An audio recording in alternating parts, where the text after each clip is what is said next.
Morning, millions of people wake up, get dressed, eat breakfast, and go to work. They sit at the same desk, talk to the same people, do the same tasks, and come home tired, waiting for the weekend. Then Monday comes and the cycle begins again. This is what I call being stuck. You are alive, but you are not living. You are moving, but you are not going anywhere. When you feel stuck every day, it is like being on a treadmill. You run, you sweat, you spend energy, but you stay in the same place. You start to wonder, why am I doing this? Where am I going? What is the meaning of all this effort? That feeling of being stuck is not because you are weak. It is because your life is asking you to change. Many young people tell me, I feel empty. I don't know what I want. I always say it's not that you don't know what you want. It's that you are afraid to admit it. You already feel inside that something is wrong. You feel every day that this is not the life you dreamed about. But you push that thought away because change looks dangerous. It feels safer to stay in the same place, even if it makes you unhappy. Being stuck is like living in a small room with no windows. At first, you don't notice it. You think, this is life, this is how it works. But slowly, the air feels heavy. You want to breathe fresh air, but the door is closed. The truth is, the door is not locked. You can walk out anytime. But fear tells you, what if I fail? What if the world outside is worse than this room? So you stay where you are, and each day feels heavier than the last. You must understand, feeling stuck is a signal. It is life's way of telling you that you are not where you are supposed to be. Think about it. If you feel excited, challenged, and inspired every day, do you think you will feel stuck? No. You will be tired, yes, but it will be the kind of tired that makes you smile. But if every night you go to bed feeling empty, if every morning you wake up and wish the day would just pass quickly, then something is wrong. I once met a young man who said he worked at the same job for 5 years. Every day he felt no progress. He said, I go to work, but I don't feel alive. I do the same thing again and again, and nothing changes. I asked him, why don't you try something new? He answered, because this is safe. I get a salary. I don't want to take risks. I told him, but you are already paying the biggest price. You are paying with your time, with your energy, with your life. The money you earn cannot buy back these years. That is what it means to be stuck. You are trading your most valuable resource, your time, for something that doesn't even make you grow. The worst prison is not made of bricks and bars. The worst prison is routine without progress. When you live the same day for too long, your spirit becomes tired. You stop dreaming, you stop hoping, you stop trying. And then, one day, you realize you have lost the most important thing, the belief that life can be different. Being stuck every day doesn't happen suddenly. It grows slowly, quietly. 1 year you think, maybe next year will be better. Then 5 years pass, and you are still saying the same thing. 10 years pass, and you look back and realize nothing has changed except you are older. This is the danger of feeling stuck. You get used to it. You accept it as normal. But inside, deep down, you know it is not normal. It is a warning that you need to change direction. You feel stuck every day when the work you do has no meaning to you. You feel stuck when you know you can do more, but you choose to do less. You feel stuck when your dreams are alive, but your actions are dead. And if you ignore that feeling, it will not disappear.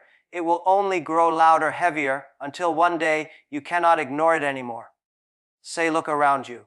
People complain every day. They complain about the government. They complain about the economy. They complain about their boss, their job, their salary, their family, even about the weather. If it is too hot, they complain. If it is too cold, they complain. But here is the truth. Complaining does not change anything. The only thing that changes life is action. When you complain more than you act, you are training your brain to accept excuses instead of solutions. You are teaching yourself that problems are stronger than you. And slowly, you become a prisoner of your own words. You wake up, you complain. You go to work, you complain. You come home, you complain. and the next day, nothing is different because you never acted. I remember meeting young people who always said, I cannot succeed because my family is poor. I cannot start a business because the government does not support me. I cannot follow my dream because my country is not developed. I told them, yes, you are right. If you only complain, you will always be right. But if you act, you will find a way. Poor people are not poor because they have no money. They are poor because they complain but never act. Think about this. Every successful person you admire faced problems bigger than yours. But instead of sitting down and complaining, they stood up and acted. Complaining is easy. Action is hard. That is why most people complain, but very few succeed. Because action means risk, action means responsibility, action means effort. Complaining requires nothing. That is why so many people love it. When you complain more than you act, you lose your energy. Complaining makes you tired. It kills your motivation. It makes you feel like a victim, and once you see yourself as a victim, you stop fighting. You wait for someone else to solve your problems. But nobody is coming. Nobody will fight for your dream more than you. One day, a young woman came to me and said, I hate my job. My boss doesn't appreciate me. The salary is too low. The company is not fair. She spoke for 10 minutes about how bad everything was. Then I asked her, so what are you doing about it? She was silent. She had done nothing. I told her, if you don't like your job, you have two choices: improve yourself and become better, or leave and find something new. But complaining every day is the worst choice. You lose time, you lose energy, and you gain nothing. Complaining is like rocking in a chair. It gives you something to do, but it doesn't take you anywhere. You move, but you don't progress. And the more you complain, the more negative your mind becomes. Soon you start to see problems everywhere, even when there are none. You see the world not as it is, but as a reflection of your own frustration. The people who succeed are not the ones who have no problems. They are the ones who act in spite of problems. They say, yes, this is difficult, but let me try. They don't waste time blaming others. They don't waste time pointing fingers. They use their time to take small steps forward. Even a small step is better than sitting and complaining for hours.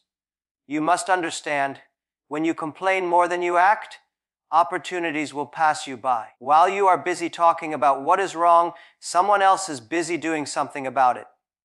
While you are busy listing excuses, someone else is busy finding solutions. And 5 years later, you will still be in the same place telling the same story while they have moved forward. Opportunities are strange things.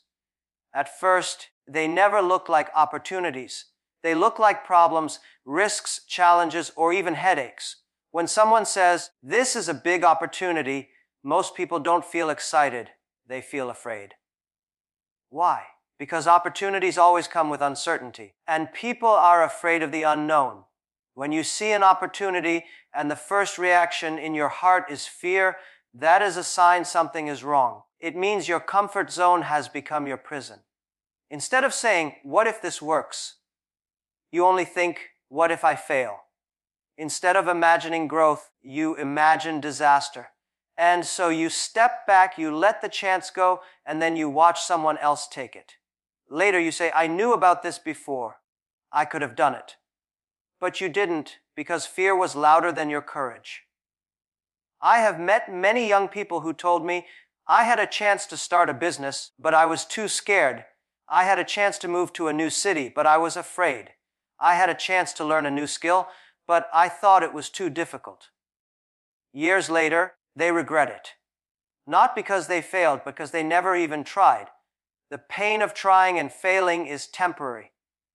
But the pain of never trying stays with you forever. Opportunities scare you when you measure everything by risk instead of possibility. You think of what you might lose, not what you might gain. But life does not reward people who only stay safe.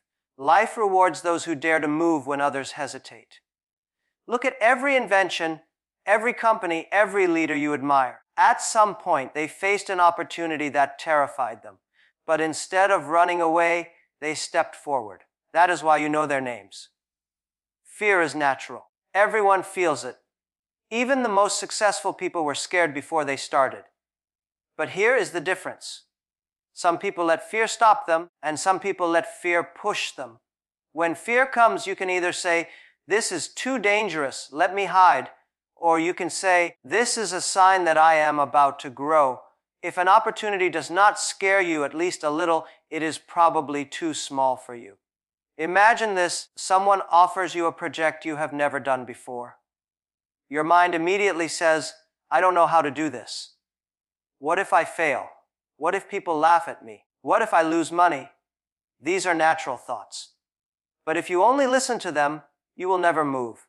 The real question you should ask is, what if I succeed? What if I learn something new? What if this changes my life?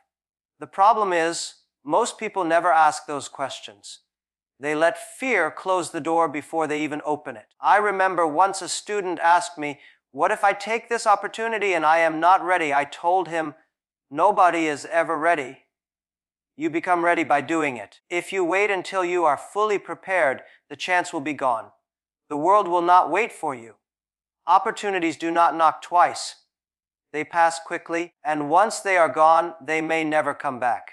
When opportunities scare you instead of excite you, it means you are letting fear control your decisions. It means you are choosing safety over growth. Safety may feel comfortable now, but it is dangerous for your future. Because safety does not create progress. Safety keeps you where you are. And if you stay where you are, you will watch the world move forward without you. Opportunities are not given to special people. They are given to everyone. But only those who are brave enough to accept them will grow. Every opportunity has two sides. One side is risk, the other side is reward. Most people only see the risk, so they walk away. But those who succeed train their eyes to see the reward. One of the most painful feelings in life is when you work hard, give your best, sacrifice your time, your energy, sometimes even your health, and still nobody seems to notice. You stay late, you wake up early, you push yourself, but the results don't show. Your boss doesn't see it. Your colleagues don't care. Your family doesn't understand. And you start asking yourself, what is the point of all this effort if nobody appreciates it? When your effort feels invisible, it is like shouting in a crowded room and nobody hears you. You feel small, powerless, and forgotten. Many people give up at this point.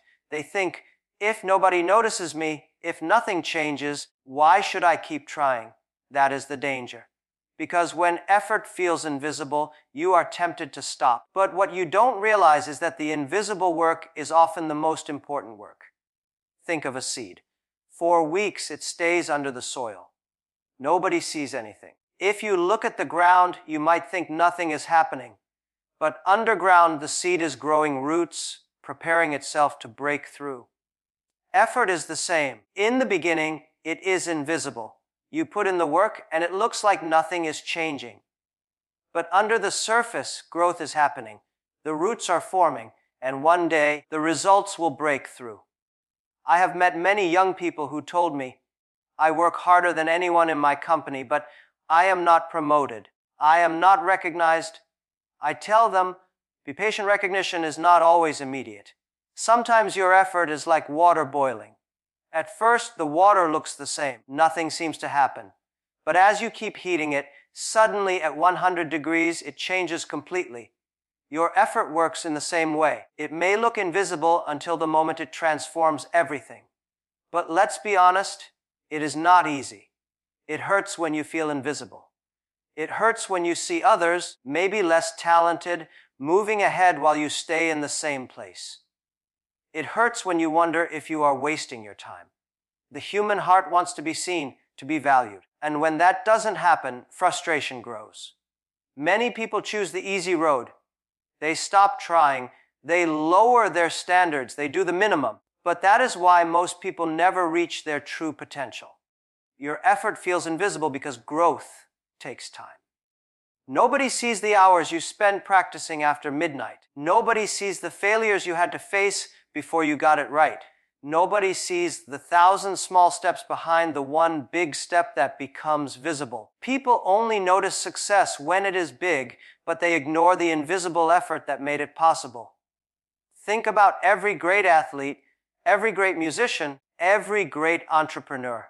Their success looks sudden, but behind it are years of invisible effort, training, learning, practicing, failing, and trying again. You may not see their sweat, but without it, their talent would never shine.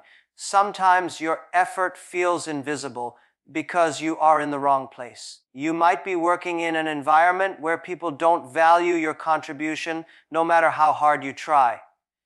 In that case, it is not about working harder. It is about working smarter. You must ask yourself, am I putting my effort in the right direction? Or am I wasting energy where it will never be recognized? Invisible effort in the wrong place is like pouring water into a broken bucket. No matter how much you give, it will never be enough. Other times, your effort feels invisible because the results take longer than you expect. You want quick rewards, quick recognition. But life doesn't always work that way. The best things take time. Patience is as important as effort. Without patience, you will quit before your work bears fruit. With patience, you will see that the invisible effort you made was not wasted. It was preparing you for the breakthrough. Seth, there comes a time in life when you cannot ignore the voice inside you anymore. That voice is your dream. You try to silence it, you try to focus on reality, your job, your responsibilities, your routine. But no matter what you do, the dream keeps coming back. It speaks louder than your reality. It tells you, this is not where you belong. You are made for something more. Your reality may be a small apartment, a job you don't enjoy, a salary that barely pays the bills. But in your mind, you see something different. You see yourself building, creating, exploring, leading. You see a bigger life, a better version of yourself. And every day, the contrast between your dream and your reality grows stronger. The louder the dream becomes, the more uncomfortable reality feels. When your dreams are louder than your reality, you cannot sleep peacefully. You close your eyes at night, and instead of resting, your mind is awake, imagining. You see possibilities, you see new paths, you see the life you wish to live. But in the morning, when you open your eyes, you face the same walls, the same problems, the same routine.